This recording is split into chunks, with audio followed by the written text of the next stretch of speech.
Hey everybody, welcome to my YouTube channel. My name is Paul Esden Jr., aka Boy Green. Also do sports talk radio locally here in Syracuse, New York, and live with me this time around.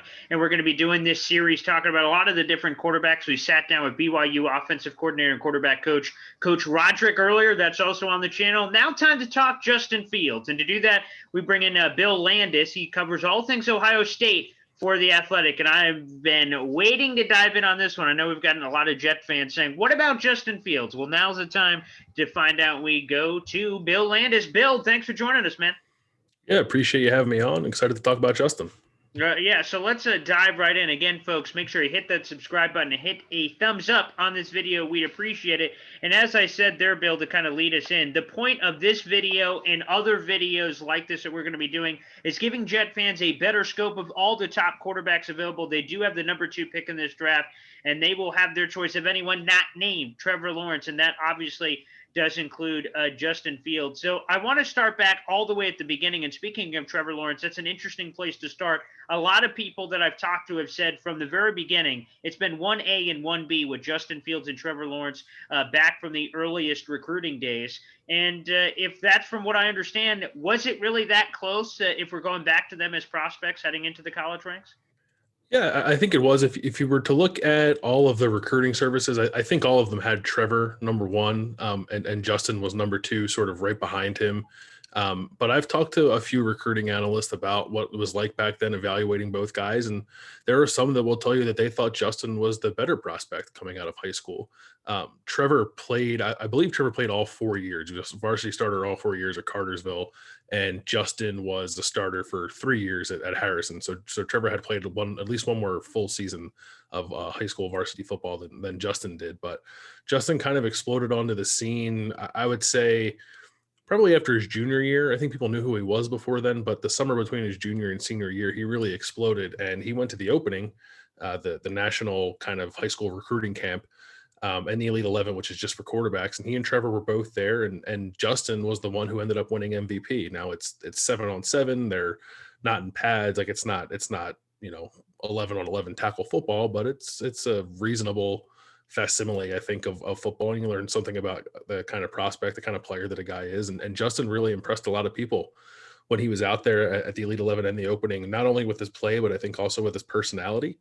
The way people kind of gravitated to him, the way his teammates in that 7-on-7 competition that they ended up winning gravitated toward him. So that really boosted his stock. And I think he came out of that with some people thinking that he was the better prospect of the two. It was still splitting hairs. They're both very good. They're two of the best high school quarterback prospects that come along in the last decade. It's like those two guys and Andrew Luck, and like that might be it. I think maybe those are the top 3. They were that highly thought of coming out of high school. So they've always been neck and neck. They're from 30-ish miles apart outside of Atlanta. Were high school stars there. Trevor won some state titles. Justin never won a state title. They never actually played against each other in high school, which is interesting. The first time they played a game against each other was in the Sugar Bowl, or the Fiesta Bowl, excuse me, in 2019 that Clemson won. But yeah, they've been linked. They've played twice in college. Trevor's going 1. It's very possible Justin goes 2, I think. And I'm sure that we'll hear all these storylines whenever they get to play against each other in the NFL too. Again, you heard it here first, Jet fans. Bill Landis. Justin Fields got the MVP. Trevor Lawrence didn't. Fields better than Lawrence. You heard it here, straight from That's Bill right. Landis. Fantastic. That's great to hear for Jet fans who have the number 2 pick. But interestingly, Justin Fields, and going from the high school ranks now to college, Justin Fields started at Georgia. He was supposed to be the man at Georgia. What went wrong in Athens, and how did he end up going to Ohio State? Yeah, I don't know if anything went wrong per se. I think Justin saw that situation, saw that Georgia had a quarterback in Jake Fromm, who had just taken Georgia to a national title game as a true freshman. And I think Justin knew what the situation was. He'd have to come in there and compete, and it'd be tough to win that job. I'm not sure anybody expected him to win that job. And I don't know if Justin came in thinking, well, if I don't win, I'm going to leave.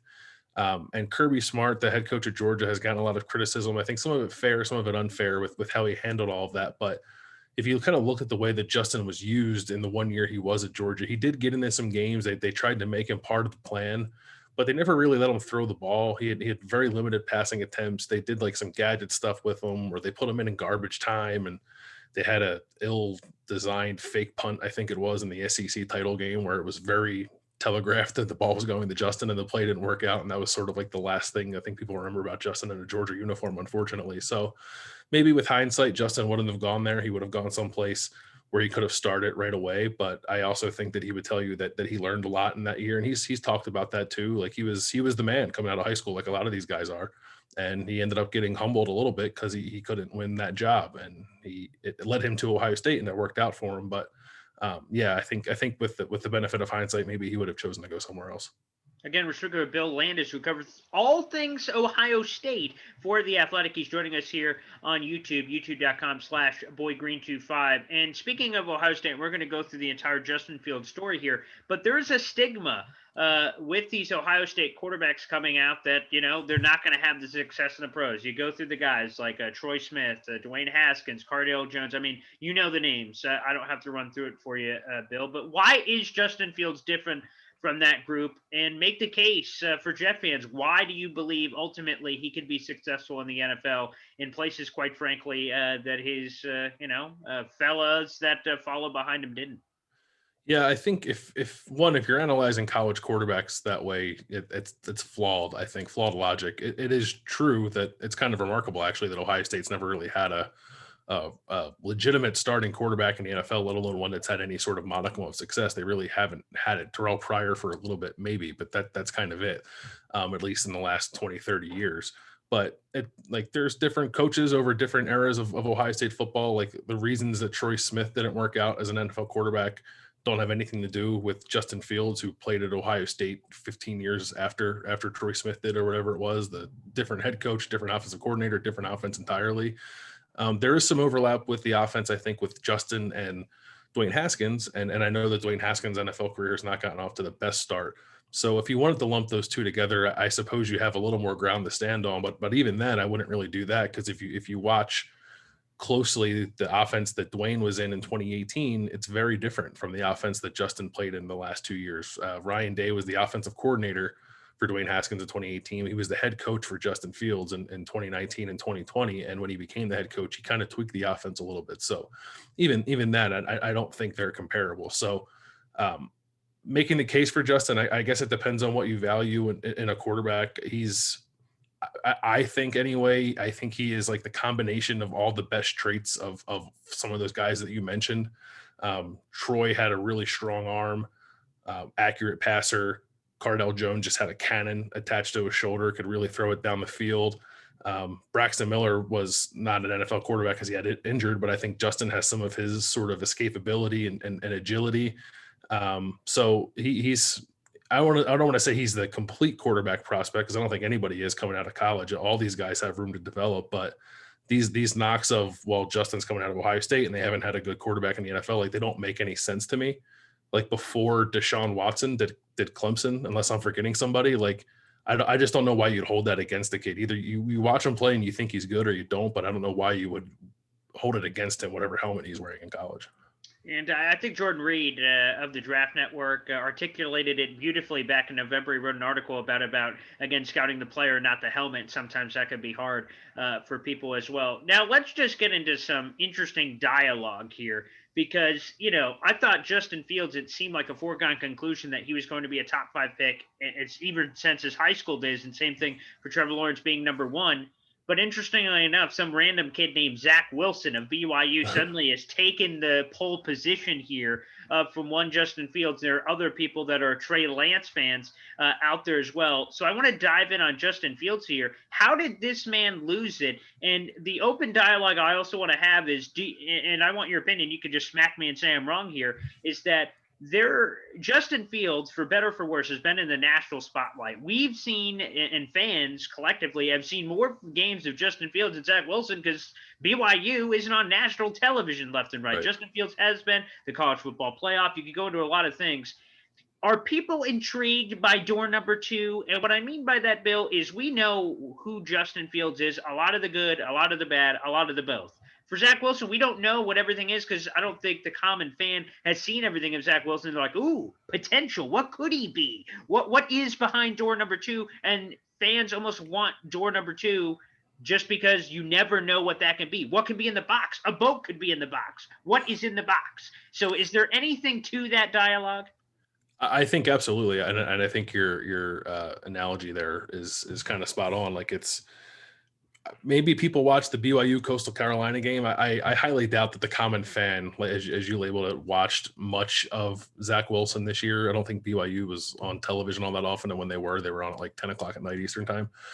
So I just don't think people saw a lot of that. They saw the highlights, I'm sure, because we all see the highlights, whether it's on Twitter or Sports Center or whatever. Like they always see that stuff. And if that was the only way you sort of were exposed to Justin Fields, I think people would think differently of him too. But Justin Fields was playing in major games more often than not. He was obviously on the playoff stage back-to-back years. People had a lot of time to kind of dissect his game, and there are things that he can work on for sure. I'm not going to tell you that he's, like I said, he's the perfect prospect. He's not. He's young. One, he's not played a ton of football actually for a guy who's about to get drafted in the top 10. But I do think there's just something about whatever the new shiny thing is, right? That's kind of lingering around the corner, whether that is Zach Wilson, whether it is Trey Lance. There's some mystery involved with both of those guys that I think can cloud whatever the negatives are, I guess, relative to Justin Fields. If you really broke it down, all these guys have positives and negatives. And I think it depends on the franchise, frankly, what you value the most and what you don't value. But in terms of people like myself or common fans watching these guys play, like I don't know how you could watch Justin Fields play football and not like fall in love with him. He's a rare combination, I think, of one smart, like physical ability, throwing ability. Like he can do a lot from the quarterback position. But I guess I do understand that if you get overexposed to somebody, it's a little more difficult, I guess, to forget some of the flaws, even if the gifts are pretty rare. Well, let's talk about the Ohio State football schedule, and in particular, two games that, again, as we just talked about, I think a lot of fans saw and then overreacted to, and then we'll talk about the good here. And the two games that I think a lot of people point at on the docket for Justin Fields this past season in what was a shortened season was the Indiana game, and then also I think it was the Northwestern game was the other one that jumps out to fans. What went wrong in those games, and does he deserve all the criticism that he's received for those two performances? I think he deserves some criticism. What went wrong is not really the same in both games. So I'll start with the Indiana game. Leading up to that point, like Justin was on fire. I believe he had 17. I believe the stat is he had more total touchdowns than he had incompletions coming into that game, which is like kind Wow. of absurd. And it was only 3 games, but it still was like 17 touchdowns and 11 incompletions or something like that. Indiana is very good. They had a really good season. Their defense is very aggressive, and I think Ohio State as a whole was not totally prepared for the kind of pressure that Indiana was going to bring that game. I believe Indiana ended up blitzing on like 70% of Justin Fields' snapback or dropbacks in that game, which is an absurdly high number. He threw 3 interceptions in that game, which matched the total for his career up until that point. So it was kind of an alarming number. One of them would be a case of what I would call like him not reading the field all that well. I think Ohio State runs a lot of play action stuff, and he kind of turned his back to the play. And when he looked back up, what he saw was different than what was there pre-snap, and he just made a bad decision. He threw the wrong ball. The other two, he was just trying to make a play, extend the play, was actually getting like dragged down to the ground and was trying to throw the ball out of bounds and didn't quite get it there. And it ended up getting picked off in both occasions. And those are poor decisions, and he'll be the first one to tell you that. And he had not up until that point really showed himself to be a guy who's going to make those kind of poor decisions. So it was kind of bizarre, but he also threw for 300 yards in that game. You don't just wash away the mistakes because he had some good plays otherwise, but I didn't think he was terrible in that game. He just made 2 or 3 or 4 kind of questionable decisions that were shocking only because he had never really made those kind of decisions beforehand. The Northwestern game was a little different. Again, a team that mixed its coverages up a lot and confused him. He was also playing without Chris Olave, who was the team's top receiver. Chris Olave and Garrett Wilson got like 60% of Justin Fields' pass attempts last year. So he was heavily reliant on both of those guys, had a really good rapport with both of them. And then Chris did not play against Northwestern. And that explains part of it. But I also just think, I don't know if it was the pressure of the moment in the sense that like Ohio State had only played 5 games and really needed to win. And I think felt like it needed to win impressively to get into the playoff. And maybe Justin was pressing a little bit. That game was worse, I thought, than the Indiana game because Justin just never looked comfortable. And it wasn't a game where he was under a ton of pressure. I think he was just dropping back, and Northwestern was pretty content to just rush 3 and drop 8, and Justin wasn't totally sure what he was looking at, and I think was hesitant to run. And the way that game ended up going was Ohio State just at a certain point decided they were going to run the ball, and they ran for like 400 yards in that game. So it ended up being a good win for Ohio State, but it was not a game that was conducive to Justin Fields like throwing it around the yard, and it took him and his coaching staff a while for them to kind of realize that the way the game was going. Speaking of pressure, I just want to ask you this bluntly, Bill. Was there a player that had more pressure on them than what Justin Fields had heading into the college football playoff semifinal against Trevor Lawrence? You talked about it, the times that they've played in the past, mano a mano, based on the other 2 games that people were really criticizing him for earlier in the year. Was there a player in all of college football that had more pressure on him in a single game than what Justin Fields had? And then, of course, he answers the bell and delivers an all-star performance. So, first off, the pressure question. Secondly, if so, he seemed to have a hell of a performance. And what did that do for his draft stock ultimately, in your mind, in that game? Yeah, I think he did have a lot of pressure on him, not only individually with the battle against Trevor and having to make up for those Indiana and Northwestern performances, but also because there were a lot of people, frankly, who didn't think Ohio State should have been in the playoff. And Justin is the face of the program, and there was stuff leading up to that game about Dabo Swinney at Clemson ranking Ohio State 11th in his coaching's poll. And of course, Ohio State did end up making the playoff. And just didn't, they think they played 6 games until they got into the playoffs. So I think if you thought that wasn't enough, you can certainly make a sound argument. But regardless, Ohio State ended up there. And I think the entire team felt a pressure to sort of validate that. And on top of that, they were looking to exercise some revenge against Clemson, which beat them the season before. And then Justin came out, and that was, I mean, it's not close. It was the best game he's played. He was on point with everything. And what made it doubly impressive was that in the first half of that game, he took a nasty shot like to the back and the hip area from James Skalski, the linebacker from Clemson, who ended up getting ejected for targeting. He just hit Justin right on the hip with his helmet. And like Justin left for a play, he came back, he threw a touchdown pass immediately, and like almost fell to the ground in pain again. And after the game, he was talking about having to get some shots in the medical tent just so he could play through the pain. Like, it was a really gutsy performance. And the pain, I think, was so bad that Justin even talked about having to change his throwing mechanics just a little bit to push the ball down the field. And he did that. And in doing so, I believe he threw 6 touchdowns. He threw a couple of 40-plus yard passes that were just dimes, like down the middle of the field. Just he kind of showed you everything he can do in that game. Maybe short of some of his athletic ability as a runner, but as a passer, he showed you everything he can do, including throwing the ball down the field really impressively while being somewhat significantly injured. So it was gutsy. It was the best game from an Ohio State quarterback. I mean, since at least they won the national championship in 2014, but probably before that. It was really impressive, and I think it did change some people's minds. Unfortunately for him, they came back and played Alabama, and he didn't have his best game. Again, he was playing hurt.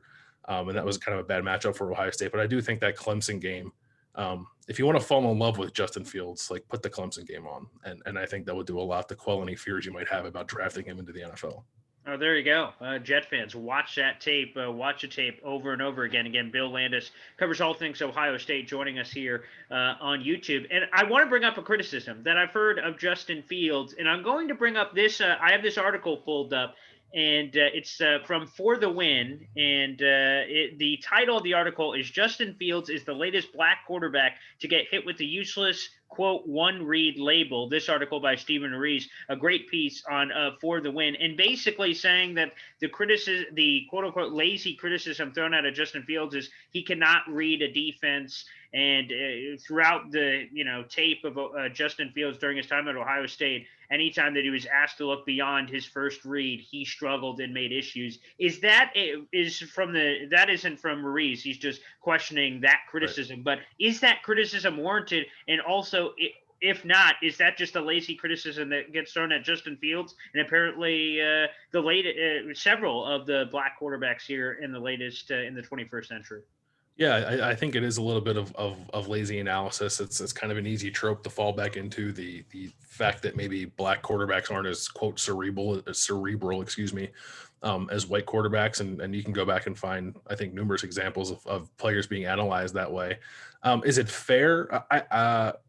I suppose to an extent, but I'm not totally sure that makes Justin Fields any different than any other quarterback in this draft. I think you can go watch Trevor Lawrence play and see him throw to his first read a whole hell of a lot, because these are really good quarterbacks playing for really good college football teams whose number one receiver is often open.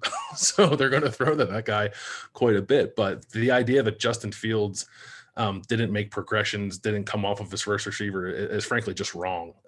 Ohio State's offense, or passing game, I should say, is not a full field progression passing game, or at least that's not the majority of what it is. Sometimes he's making half field reads. Sometimes he's making reads based off of pre-snap alignment, which did get him in trouble sometimes because he became too reliant on that. I think that is a fair criticism of Justin Fields, but I'm not sure that's something that's out of the ordinary for a very young quarterback. I mean, like I said, you can go watch the Clemson game. You'll see instances of Justin Fields making progressions, taking his check down, getting off of number one and finding somebody else. You can watch the Penn State game. He was very good in that game, doing a lot of similar things. I know Rutgers is not the sexiest of opponents in college football, although they were better this year. Justin was great in that game.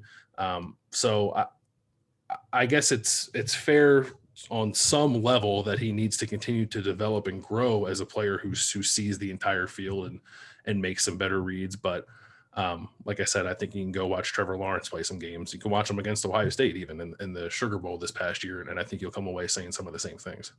All right, we only have time for a couple more here, Bill. You are a very busy man, but let's get to one of these nuggets here.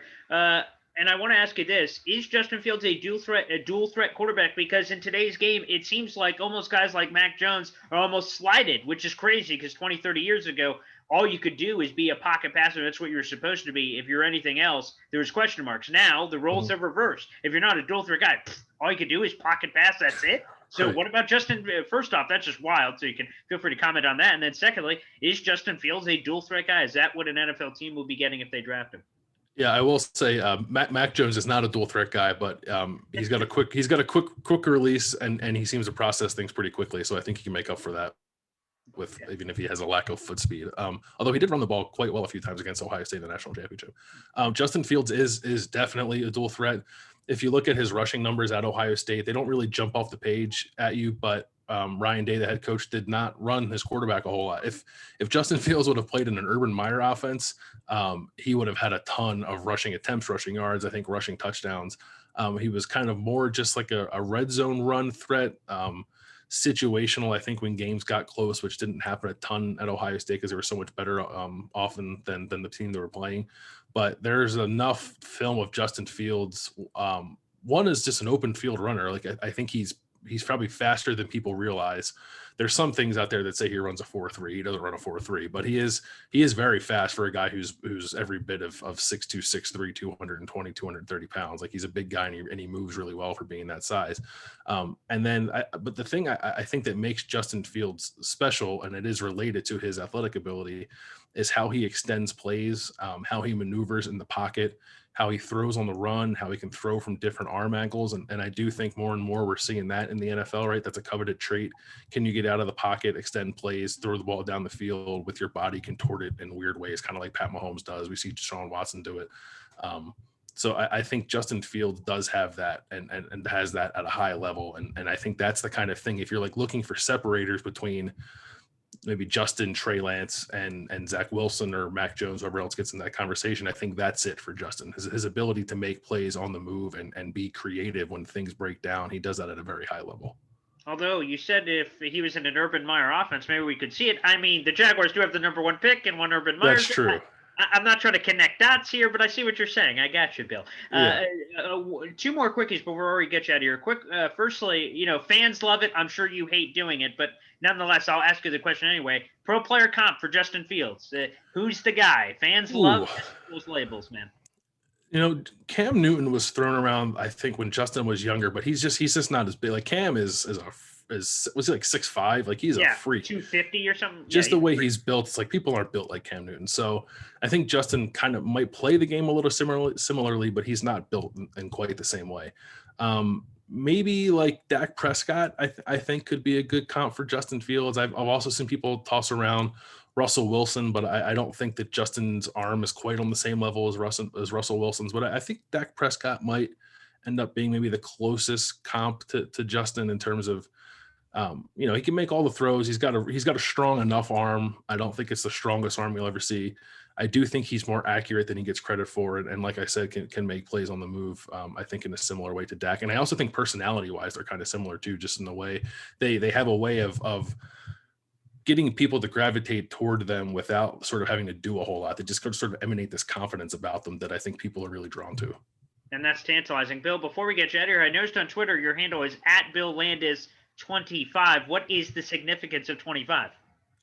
It's not all that interesting. It was just the number that I wore playing baseball growing up because, I was coming up in the Mark McGwire, Barry Bonds home run fest. So maybe in hindsight, I shouldn't have latched on to the guys who were allegedly using PEDs, but, I liked watching them hit home runs. So I was all good with that. All I wanted to say is we are 25 brothers. I'm Boy Green 25. You're Bill Landis 25. This was Destiny. This was made, of course, my jersey number, which I'm sure is on a statue somewhere in the Oswego community. Again, 25 brothers. I just want to make sure we're all on the same page there. But, Bill, I want to thank you for doing this. This is great, and I'm glad we're finally able to connect here because Jet fans wanted to know more about Justin Fields, and now they do. Thank you for educating us, my brother, and appreciate it, man. We'll talk again soon. Yeah, thanks for having me on. This was fun, and if the Jets end up taking Justin, I'll be happy to come back on and talk about it. All right, can't wait. Thanks, man. Yep, thank you.